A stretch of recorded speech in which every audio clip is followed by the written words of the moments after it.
Tok Batin ada bagi tahu. Ada orang baru nak masuk kampung. Siapa yang nak datang ke kampung kita ni?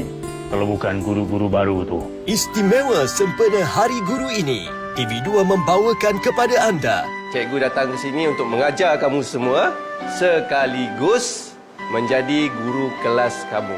Aku tengok ramai kawan-kawan dia pergi sekolah. Kau nak anak kita meninggal lagi. Saya nak bagi kerja sekolah untuk dia. Jangan pergi kawasan sekolah. Pantang aku dengan guru-guru dari bandar tu. Jumpa dengan dia dulu, tapi kau kena ingat, perkara macam ni bukan boleh pulih dalam sehari dua. Awak boleh tak janji dengan cikgu? Janji apa cikgu? Janji dengan Cikgu.